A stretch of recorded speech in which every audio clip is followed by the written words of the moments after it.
The blood trail in the snow led straight to her cabin, and Josephine Owens knew with cold certainty that the 8 men tracking her would arrive before dawn. She had seen them from the ridgeline 2 hours ago, dark shapes moving through the December storm like wolves circling wounded prey, and she had run through the blizzard until her lungs burned and her legs threatened to buckle. The year was 1887, and in the wild mountains outside Nevada City, California, where winter came fierce and unforgiving, being a woman alone meant being vulnerable in ways that made her stomach twist with fear. She had never meant to witness what she saw 3 days ago in the mining camp. The foreman, a cruel man named Dalton who controlled half the claims in the area, had shot a young prospector in the back over a dispute about gold. Josephine had been delivering bread from her small bakery, trying to scrape together enough money to survive another harsh winter, when she watched the murder happen through the window of the assayer's office. Dalton had seen her face in the glass, seen the horror in her eyes, and she had run without thinking. Now his men hunted her through the worst blizzard the Sierra Nevada had seen in a decade, determined to silence the only witness who could send their boss to the gallows. The cabin was barely more than a shack, abandoned by some prospector who had either struck it rich or died trying. Josephine shoved furniture against the door with shaking hands, her dark hair plastered to her face with melted snow, her simple wool dress soaked through and freezing against her skin. She was 22 years old, an orphan who had come west with dreams of independence, and she refused to die in this God-forsaken wilderness without a fight. She found an old rifle in the corner, checked the chamber, and discovered only 2 bullets. Her hands steadied as she loaded the weapon. 2 bullets against 8 men was nothing, but it was better than waiting like a lamb for slaughter. The wind howled around the cabin walls, making the whole structure shudder. Through the gaps in the wooden planks, she could see nothing but white, the snow falling so thick it erased the world. She thought of her mother, dead from fever when Josephine was 15. She thought of the small bakery she had built from nothing, the way the morning sun would stream through the windows when she pulled fresh loaves from the oven. She thought of all the things she would never do, never see, never become. Then she pushed those thoughts away and focused on surviving the next hour. The first sound that broke through the storm was not the men she expected. It was a gunshot, sharp and clear despite the wind. Then another. Then 3 more in rapid succession, so fast they almost sounded like one continuous crack of thunder. Josephine pressed herself against the wall beside the window, rifle raised, her heart hammering so hard she thought it might burst through her ribs. She waited for the door to splinter, for rough hands to drag her into the snow, for the end to come quick and brutal. Instead, she heard a voice, deep and steady, cutting through the storm. "Madam, if you are in there, I mean you no harm. My name is Wesley Morgan, and I believe you might need some help." Josephine did not move. It could be a trick, another way to draw her out.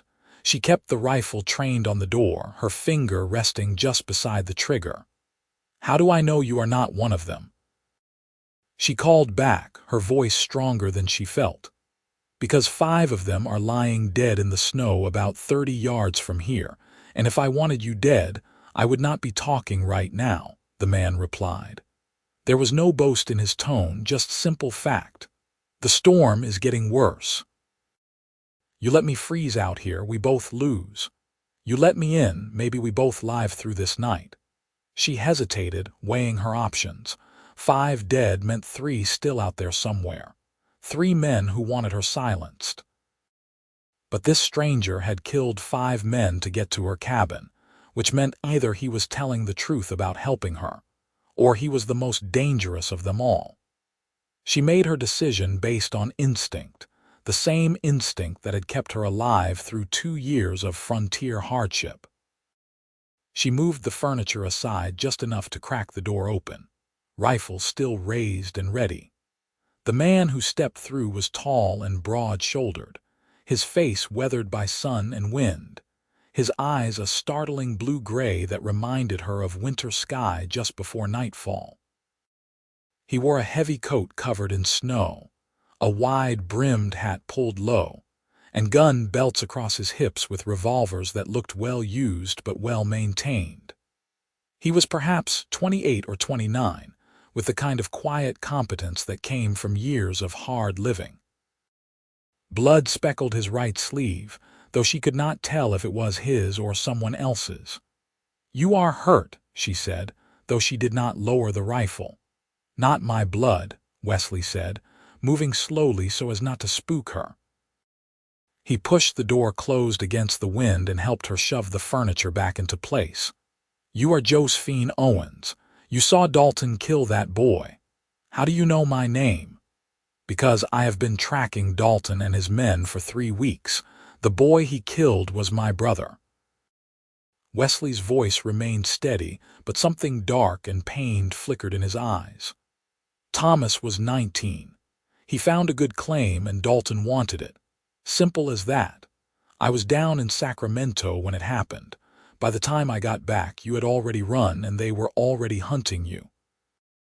Josephine finally lowered the rifle, though she kept it close. "I am sorry about your brother. He seemed like a good person. He always smiled when I brought bread to the camp." "He was." Wesley removed his hat, revealing dark brown hair that curled slightly at the edges, damp with melted snow. "He was going to use the gold to bring our sister out from Missouri, give her a better life. Now she is still back there, and I am here, and Thomas is in the ground." They stood in the dim cabin, the only light coming from the fading glow of coals in the small fireplace. Josephine could feel the cold seeping through her wet dress, could feel exhaustion pulling at her bones. But she could also feel the weight of this man's grief, heavy and real, matching her own fear pound for pound. "You killed 5 men tonight," she said quietly. "They made their choice when they decided to hunt down an innocent woman. I just made sure they did not get to finish what they started." Wesley moved to the fireplace and began building up the fire with practiced efficiency, adding wood from the small pile in the corner. "The other 3 scattered when I started shooting.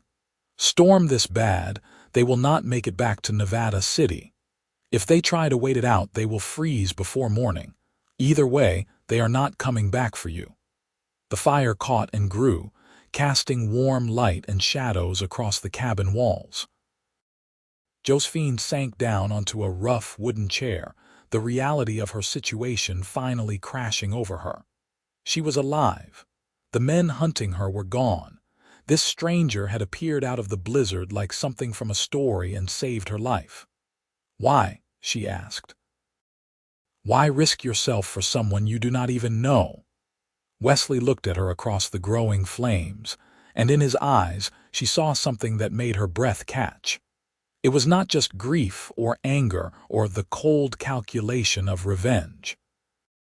It was something human and vulnerable, something that recognized in her the same desperate loneliness that echoed in him. "Because I spent 3 weeks watching Dalton's men terrorize anyone who might speak against him.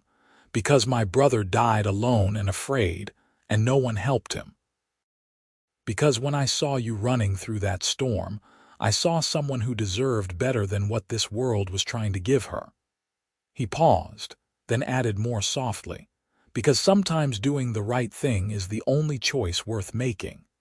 Josephine felt tears prick her eyes, hot and unexpected. She had been so focused on surviving, on running, on fighting, that she had not let herself feel the terror and grief and overwhelming exhaustion of the past 3 days. Now, in this tiny cabin with a fire burning and a stranger who had become her savior, the walls came down. She cried quietly, her shoulders shaking, and Wesley said nothing. He simply took off his heavy coat, draped it around her shoulders over her wet dress, and moved to check the supplies in the cabin. They found coffee, old and stale but still drinkable, and some hardtack that would sustain them. Wesley set about making coffee while Josephine composed herself, wiping her eyes and pulling his coat tighter around her. It smelled like leather and gunpowder and something else, something clean like pine and snow. "We cannot go back to Nevada City," she said after a while. "Dalton has too much power there. Even with me as a witness, he would find a way to make this go away." "I know," Wesley said, pouring coffee into 2 tin cups. He handed her one, and their fingers brushed in the exchange. The touch was brief but electric, sending an unexpected warmth through her that had nothing to do with the hot cup. "I have been thinking about that. There is a federal marshal in Sacramento, man named Patterson. He has been wanting to bring Dalton down for years but never had solid evidence. With your testimony and my backing, we might actually have a chance. That is a long journey in winter." "Yes, it is." Wesley sat down across from her, his long legs stretched out toward the fire. "But we wait here until the storm breaks, then we make for Sacramento. Keep to the smaller trails, avoid anywhere Dalton's influence reaches. It will take maybe 2 weeks, longer if the weather stays bad. But it is our best shot." Josephine sipped the bitter coffee and felt warmth spread through her chest. 2 weeks on the trail with this man, this stranger who had killed to protect her. It should have frightened her more than it did. Instead, she felt something close to hope stirring beneath her fear. "You do not have to do this. You could go after Dalton yourself, get your revenge without worrying about keeping me safe." "Revenge is not the same as justice," Wesley said, meeting her eyes across the firelight. "Thomas would want justice. He would want the law to work the way it is supposed to work. And besides, keeping you safe is not a burden. It is a privilege." The way he said it, simple and sincere, made her heart skip in a way she had not felt in longer than she could remember. She had been courted before, back east before her mother died, but those had been boys playing at romance, following social scripts they barely understood. This was different. This was a man who had already proven what he was willing to do, what kind of person he was at his core. And the way he looked at her, like she was someone worth saving, worth protecting, worth knowing, made something warm and wonderful bloom in her chest despite the cold and fear and danger surrounding them. They talked through the night as the storm raged outside, and the fire burned low, and then high again as Wesley added more wood.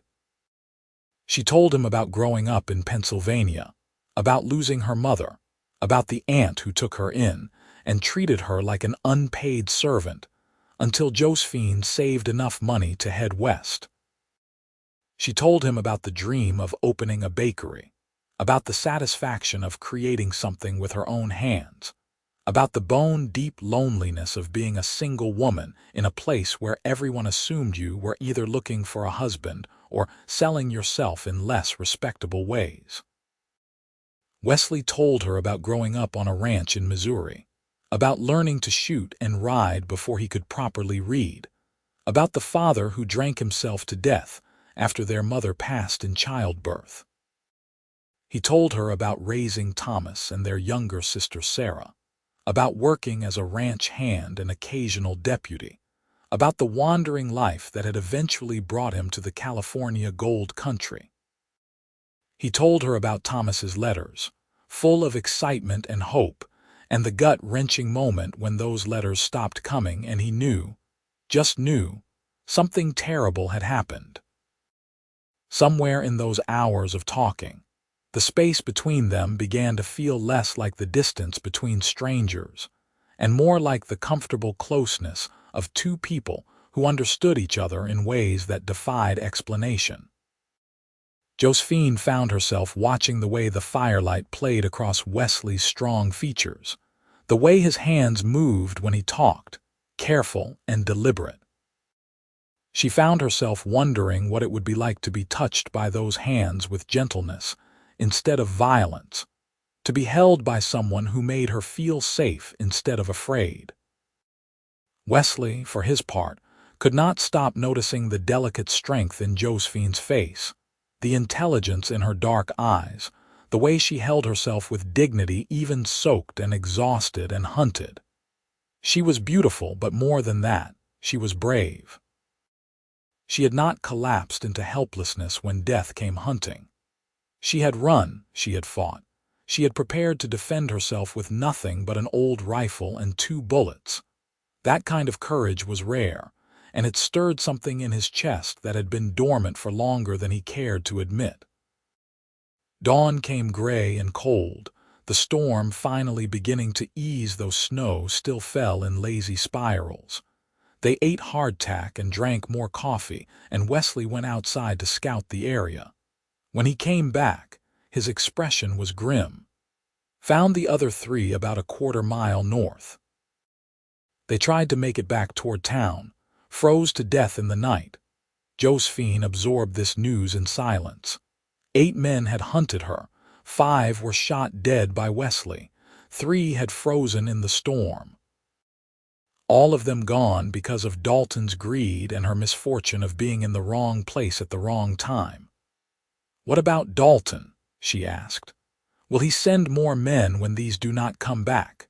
"Eventually, yes, which is why we need to move as soon as the weather clears enough to travel safely. Another day, maybe 2, and we head for Sacramento." Wesley moved closer to her, and she could feel the warmth radiating from his body, could smell the scent of him beneath the coffee and smoke. "Josephine, I need you to trust me. Can you do that?" She looked up into those winter sky eyes and knew her answer before she spoke it. In one night, this man had become more real to her than most people she had known for years. "Yes," she said simply. "I trust you." Something shifted in his expression, a subtle softening that made him look younger, less burdened. He reached out slowly, giving her time to pull away, and tucked a strand of her dark hair behind her ear. His fingers lingered against her cheek for just a moment, and in that brief touch, Josephine felt a promise that made her breath catch. "Then I will get you through this. I swear it." They spent another day and night in the cabin, waiting for the storm to fully pass. The enforced closeness bred an intimacy that grew with every shared meal, every quiet conversation, every moment their eyes met across the fire. Wesley told her stories about his time as a deputy, about chasing rustlers through Oklahoma territory and breaking up bar fights in dusty cow towns. Josephine described the precise art of baking bread, the way you could tell when dough was ready just by touching it, the satisfaction of feeding people something you made with your own hands. On the second night, when the storm had finally blown itself out and stars shone cold and brilliant through the gaps in the clouds, Wesley sat beside her on the floor near the fire, closer than he had dared before. "After we testify in Sacramento, after Dalton faces justice, what will you do?" he asked quietly. Josephine had been thinking about this question since dawn, turning it over in her mind like a prayer. "I do not know. I cannot go back to Nevada City, not after all this. Maybe I could start over somewhere else. Open another bakery in a town where no one knows my name." She paused, gathering courage, then added, "What about you? What will you do after you get justice for Thomas?" Wesley was quiet for a long moment, staring into the flames. "I thought I knew. I thought I would get revenge and then drift to the next job, the next town, the same way I've been doing for years. But now I am not so sure." He turned to look at her, and the vulnerability in his expression made her heart ache. "Being here with you, talking like this, it makes me remember there is more to life than anger and moving on before you get too attached to anything. It makes me remember what it feels like to want something more." "What do you want?" Josephine asked, her voice barely a whisper. Wesley reached out and took her hand, his palm rough and warm against hers. "I want to matter to someone. I want to build something instead of just tearing things down. I want to wake up next to someone who makes me glad I survived another day in this hard world." His thumb traced gentle circles on her skin, and she shivered despite the fire's heat. "I want to stop running and find a reason to stay." Josephine felt tears gathering again, but these were different from the fear and exhaustion of 2 nights ago. These were tears of hope, of possibility, of the terrifying and wonderful realization that something profound was happening between them. "I want those things too," she admitted. "I have been so focused on surviving alone that I forgot what it might feel like to not be alone." Wesley lifted her hand to his lips and pressed a kiss to her knuckles, his eyes never leaving hers. The gesture was old-fashioned and courtly, incongruous coming from a man who had killed 5 people just days ago, but it made Josephine feel cherished in a way she had never experienced. "You are not alone anymore," he said. "Not if you do not want to be."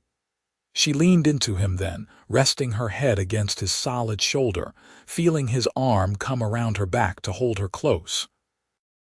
They sat like that for hours, watching the fire burn down to embers, neither wanting to break the spell of closeness. When they finally lay down to sleep, they stayed near each other, and Josephine fell asleep to the sound of Wesley's steady breathing, feeling safer than she had in years. The journey to Sacramento began on the 3rd morning, when the sun rose bright over a world transformed by snow. They traveled on foot at first, keeping to the forested trails where trees provided cover, and the snow was not as deep. Wesley moved with the easy confidence of someone who knew wilderness survival, and Josephine followed, her body protesting the exertion but her spirit lifting with every mile that separated her from Nevada City and Dalton's Reach. On the 2nd day of travel, they came across an abandoned homestead and found 2 horses in a lean-to, half-starved but alive. Wesley left money on the table inside the house, far more than the horses were worth, and they rode south and west toward the Sacramento Valley. The horses made the journey faster, but they still took care to avoid main roads and towns where word might reach back to Dalton. During those days on the trail, Josephine and Wesley grew closer in ways both subtle and profound.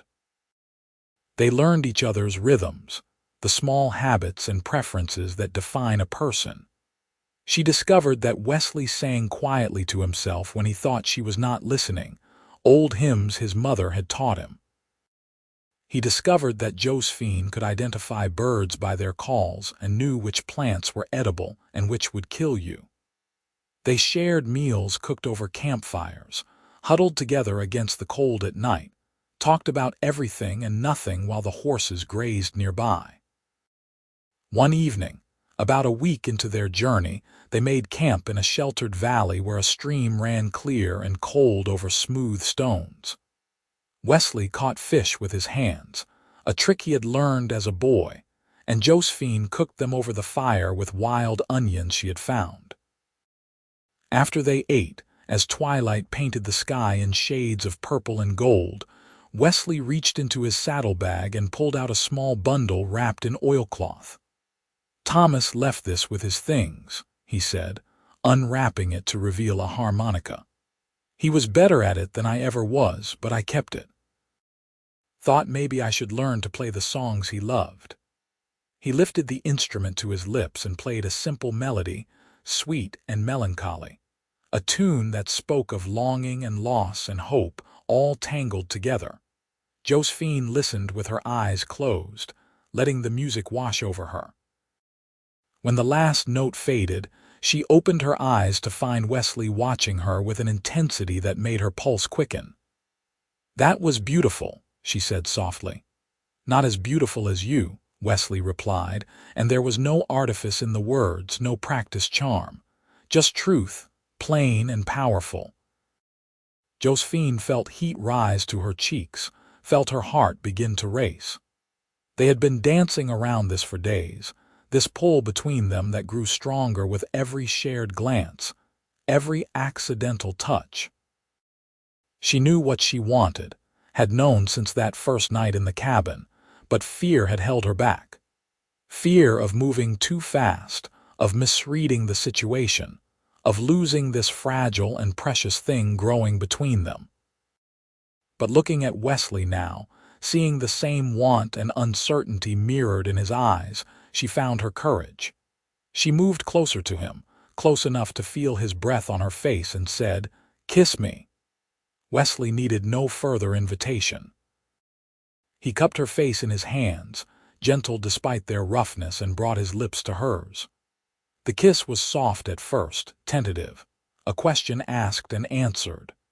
Then it deepened, becoming something more urgent and real, a confirmation of everything unspoken between them. Josephine's hands fisted in his shirt, pulling him closer, and Wesley's arms wrapped around her waist, holding her like she was something precious that might slip away if he did not hold tight enough. When they finally broke apart, both breathing hard, Wesley rested his forehead against hers. "I am falling in love with you, Josephine Owens," he said, his voice rough with emotion. "I know it is fast. I know we have only known each other for a handful of days, but I have never been more certain of anything in my life." Tears spilled down Josephine's cheeks, hot against her cold skin. "I am falling in love with you too, Wesley Morgan. You saved my life, but more than that, you gave me a reason to want to keep living it. You make me feel like I matter, like I am more than just someone running and surviving. You make me feel like I am home." They kissed again, and then again, and the world narrowed to just the two of them, wrapped together beside a dying fire under a sky full of stars. That night, they lay together in Wesley's bedroll, bodies intertwined for warmth and comfort and the simple human need to be close to someone who mattered. They did not go further than kissing and holding, both wanting to wait until they reached Sacramento, and their lives were no longer in immediate danger, but the intimacy of sleeping in each other's arms was profound enough to satisfy them both. The remaining days of the journey passed in a blur of hard travel and stolen moments of tenderness. They crossed the American River on a ferry run by a grizzled old man who asked no questions. They passed through small settlements where Wesley bought supplies with the last of his money, and Josephine kept her face hidden under a bonnet in case word of Dalton's hunt had spread this far. They rode through oak-dotted foothills and into the flatter lands of the Sacramento Valley, where farms sprawled across rich soil, and the air smelled of earth and possibility. On a cold morning in late December, 2 weeks after Wesley had appeared out of the blizzard to save her, they rode into Sacramento. The city was bustling compared to Nevada City, full of commerce and government buildings and people from every corner of the world. Wesley led them straight to the federal marshal's office, a solid brick building near the Capitol, and asked for Marshal Patterson. The marshal was a stern man in his 50s with gray in his beard and sharp eyes that missed nothing. He listened to their story without interruption, occasionally making notes, his expression growing darker as Wesley described Dalton's murder of Thomas and the subsequent hunt for Josephine. When they finished, Patterson leaned back in his chair and was silent for a long moment. "I have been trying to build a case against Dalton for 3 years, he finally said. But witnesses keep disappearing or changing their stories, and his money buys enough influence to make prosecution difficult. With your testimony, Miss Owens, and Morgan here to corroborate the timeline and provide evidence of the hunt, I think we finally have enough to make charges stick." He fixed them both with a serious look. "But you understand that this means you will have to testify in court. Dalton will fight this with everything he has. It will be dangerous and it will not be quick." Josephine reached over and took Wesley's hand, drawing strength from his presence. I understand, but I cannot spend the rest of my life running. If there is a chance to stop him, to make sure he faces justice for what he did, then I have to take it." Patterson nodded, respect evident in his expression. "You are a brave woman, Miss Owens. I will make sure you have protection while we prepare the case. Morgan, you are welcome to stay and help with security if you are willing." "I am not leaving her side," Wesley said firmly, squeezing Josephine's hand. "Whatever comes next, we face it together." The next month was a whirlwind of legal proceedings and careful planning. Marshal Patterson moved quickly, sending deputies to Nevada City to arrest Dalton before word of Josephine's survival could reach him. The arrest went smoothly, Dalton too confident in his own influence to expect federal intervention. He was brought to Sacramento in chains, and the trial was scheduled for late January. During this time, Wesley and Josephine stayed in a boarding house near the Capitol, living in separate rooms for propriety's sake, but spending every possible moment together. Wesley took a temporary job as a deputy marshal, helping Patterson with security and investigations. Josephine found work at a bakery owned by a kind German woman named Mrs. Schneider, who asked no questions and paid fair wages. But more than work or preparation, this time was about building something real between them. They walked along the Sacramento River in the evenings, bundled against the cold, talking about their hopes and dreams.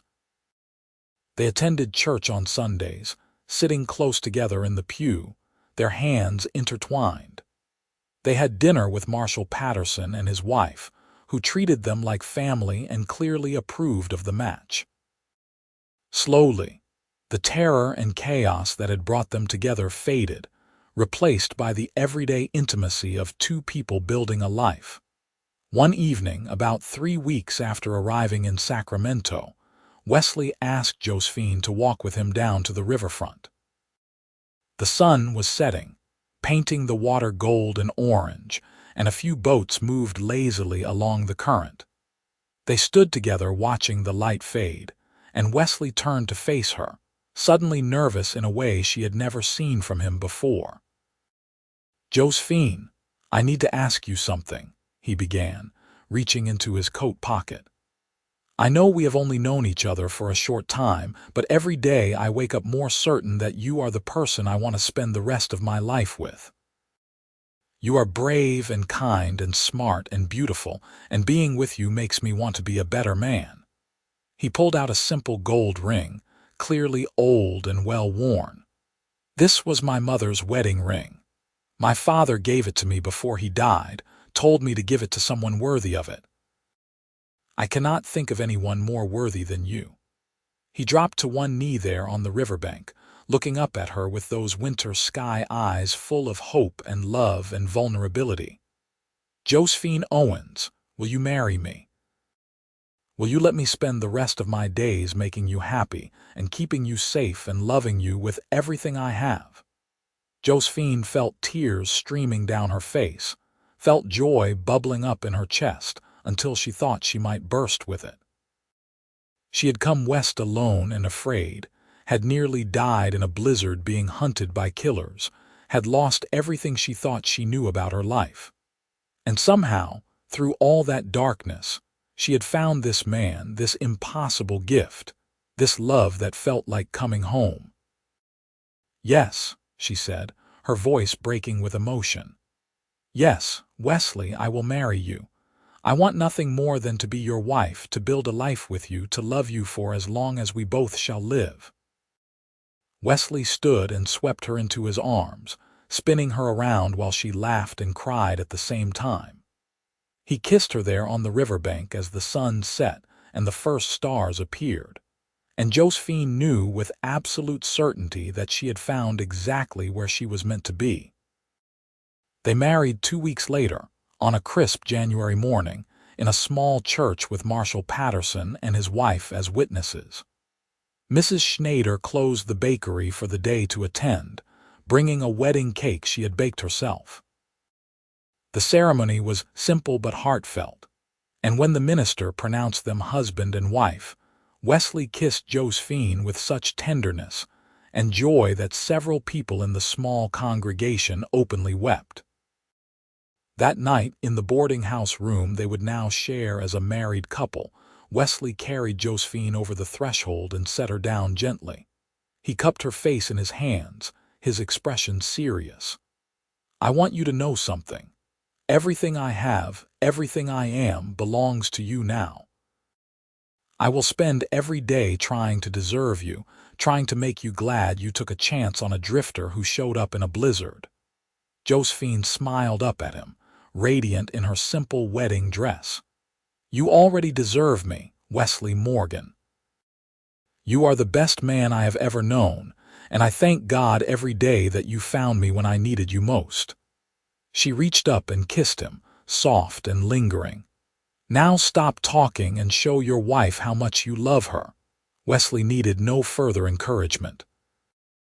He made love to her that night with a combination of passion and gentleness that left them both breathless and overwhelmed. In each other's arms, they found not just physical pleasure but emotional connection, the final piece of intimacy that sealed them together as husband and wife. Afterward, lying tangled together in the narrow bed, Josephine traced patterns on Wesley's chest and whispered, "This is the happiest I have ever been." "Me too," Wesley murmured, pressing a kiss to her hair. "Me too, my love." The trial began a week later, and it was every bit as difficult as Marshall Patterson had warned. Dalton's lawyers were expensive and ruthless, attacking Josephine's character and suggesting she had fabricated the murder to extort money. But Josephine held firm, her testimony clear and unwavering, and Wesley's presence in the courtroom gave her strength. Marshall Patterson presented evidence of the 8-man hunt, of the bodies found in the snow, of Dalton's pattern of violence and intimidation. The prosecution built an overwhelming case. After 4 days of testimony and deliberation, the jury returned a guilty verdict. Dalton was sentenced to hang for murder, and additional charges were filed for the attempted murder of Josephine. Justice, slow and imperfect though it was, had finally caught up with him. When the verdict was read, Wesley squeezed Josephine's hand so tight it almost hurt, and she knew he was thinking of Thomas, of the justice his brother would never see but could rest easier knowing had been achieved. With the trial behind them and Dalton's fate sealed, Wesley and Josephine faced the question of what came next. They had talked about it in quiet moments, dreaming of possibilities. Wesley had been offered a permanent position as a deputy marshal, and the pay was good enough to support a family. But Josephine wanted to pursue her dream of opening a bakery, and Wesley wanted her to have that chance. In the end, they decided to stay in Sacramento. It was a growing city, full of opportunity, and far enough from Nevada City that Josephine could build a new life without looking over her shoulder. Wesley took the marshal position, finding satisfaction in upholding the law rather than skirting its edges. Josephine, with money loaned by Marshall Patterson and his wife, opened a small bakery on a corner near the Capitol building. The bakery was an immediate success. Josephine's bread was the best in the city. Her pastries rivaled anything from San Francisco, and her warm personality made customers into friends. Within 6 months, she had paid back the loan and was making enough profit to hire an assistant. Wesley worked long hours as a deputy, but always made time to stop by the bakery for lunch, and the sight of him walking through the door never failed to make Josephine's heart skip.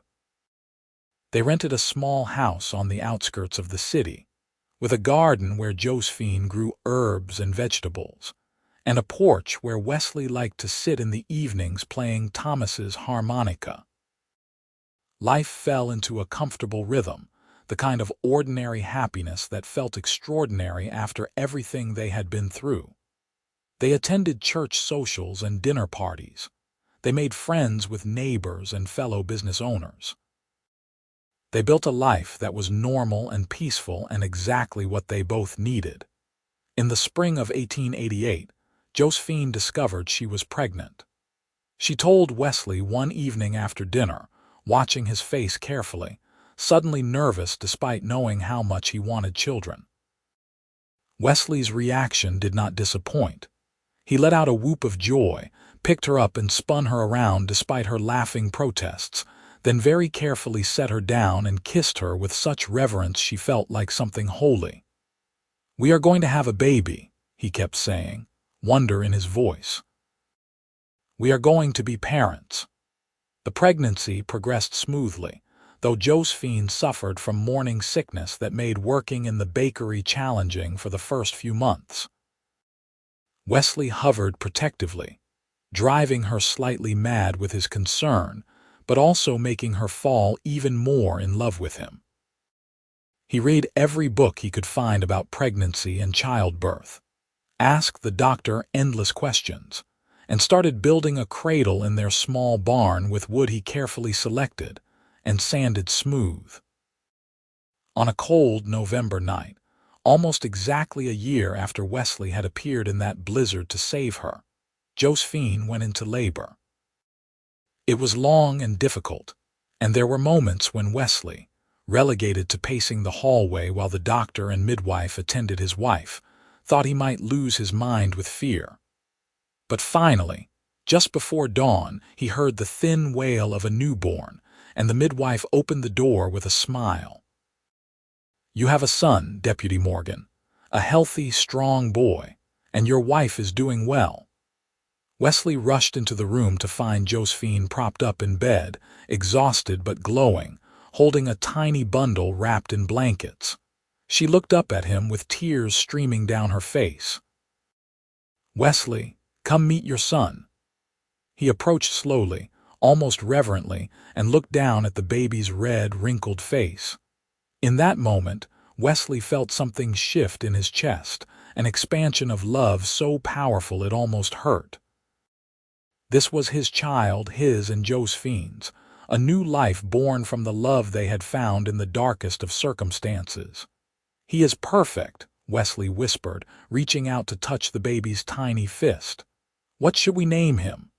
"I was thinking Thomas," Josephine said softly, "after your brother. So his memory lives on, so this new life can honor the one that was taken." Wesley's vision blurred with tears, and he had to swallow hard before he could speak. "That would be perfect. Thank you, my love.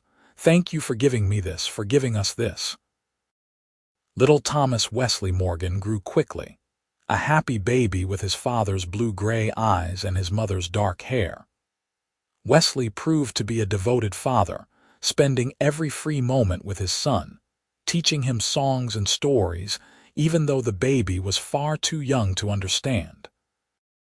Josephine watched her husband with their child and fell in love with him all over again, seeing the gentleness and patience he brought to fatherhood. The bakery continued to thrive, and Wesley's career as a deputy marshal advanced. They moved to a larger house when Thomas was 2, this one with a proper nursery and a bigger garden. Marshal Patterson, who had become like a father to both of them, was a frequent visitor, happy to bounce young Thomas on his knee and tell exaggerated stories about the old days. When Thomas was 3, Josephine became pregnant again. This time the pregnancy was easier, and she worked in the bakery almost until the day she went into labor. Their second child was born on a warm May evening in 1892, another boy they named James. He had Josephine's dark eyes and Wesley's strong features, and from the beginning he was more adventurous and reckless than his older brother, keeping his parents constantly on their toes. Life continued in its beautiful, ordinary way. The boys grew, the bakery expanded, Wesley became a full marshal with his own territory to oversee. They bought the house they had been renting and made improvements, adding a room for the boys to share and expanding the kitchen. They attended school plays and church picnics. They celebrated birthdays and holidays. They built traditions and memories, layer upon layer of a life well lived. On their 10th wedding anniversary in 1898, Wesley took Josephine back to the riverbank where he had proposed. The city had grown around them, but this spot remained relatively unchanged, peaceful and private. They stood together watching the water flow past, his arm around her waist, her head resting on his shoulder. "You ever think about that night?" Josephine asked quietly. "In the cabin during the blizzard when you saved my life." "Every day," Wesley admitted. "I think about how close I came to not being there, to taking a different trail or turning back because of the storm. I think about all the tiny choices that led me to you, and I am grateful for every single one." Josephine turned to face him, reaching up to cup his cheek. Silver threaded through his dark hair now, and lines of laughter and worry marked his face, but to her, he was just as handsome as the day she first saw him stepping through that cabin door. "You gave me everything, Wesley. A life, a home, a family, a purpose. You made me believe in love when I thought it was just something that happened in stories." "You gave me the same," Wesley said, covering her hand with his. "Before you, I was just drifting, existing but not really living. You gave me a reason to put down roots, to build instead of wander, to hope for a future instead of just surviving the present." He kissed her then, slow and deep, a kiss that held a decade of love and partnership and shared joy. "I would do it all again, face 100 blizzards and 1,000 killers if it meant ending up here with you." They stood there as the sun set, holding each other close. Two people who had found each other in the worst of circumstances and built something beautiful from it. Behind them, the city bustled with life. Ahead of them stretched years more of love and family and all the small, precious moments that make a life worth living. At home, their sons played in the yard, Thomas teaching James how to throw a ball while trying to be patient with his younger brother's enthusiasm. The bakery would open again tomorrow morning, filling the neighborhood with the smell of fresh bread. Wesley would go to work protecting the city he had come to love. Josephine would create and build and nurture, the way she always had. 8 men had hunted her in a blizzard all those years ago. A cowboy had shot 5, and the rest never came back for her. But more importantly, that cowboy had stayed. He had loved her, married her, built a life with her. He had turned a nightmare into a love story, desperation into hope, loneliness into belonging. As the stars began to appear overhead and Wesley led Josephine back toward their home and their children and their beautiful, hard-won life, she thought about how strange and wonderful the world could be. How darkness could give way to light. How a man appearing out of a storm could become the center of her universe. How love, real and true and deep, could grow from the most unlikely soil. They walked hand in hand through streets they knew by heart, toward a house filled with laughter and warmth, toward a future they would build together one day at a time. And Josephine knew, with the certainty that comes from living and surviving and choosing love even when it is hard, that she was exactly where she was meant to be, with exactly who she was meant to be with, living exactly the life she was meant to live.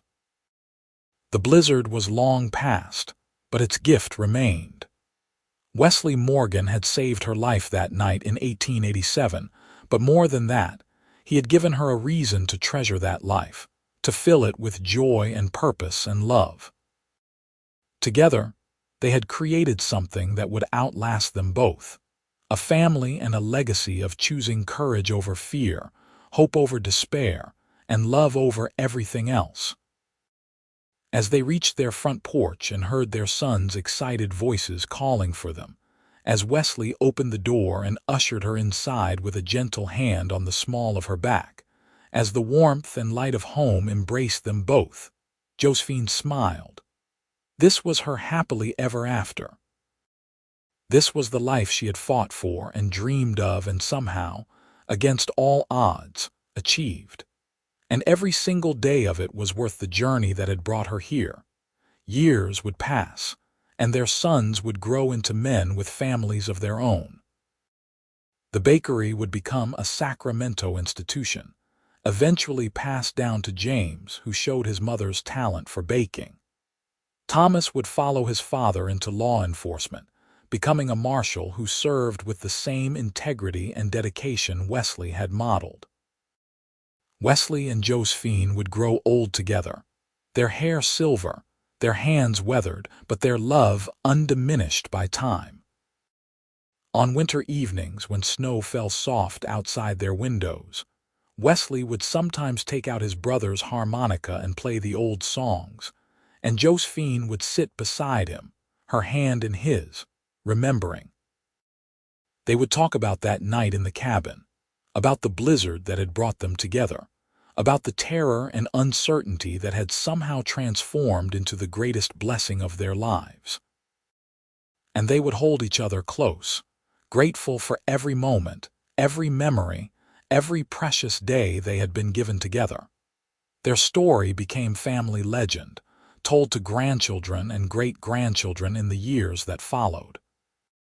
The tale of how grandmother Josephine was hunted through a blizzard by 8 men, how grandfather Wesley appeared like a guardian angel to save her, how love bloomed in the darkest of circumstances and grew into something strong and lasting and true. It was a story about courage and justice, and the power of choosing to love even when the world seemed determined to destroy you. But for Wesley and Josephine, it was simply their life.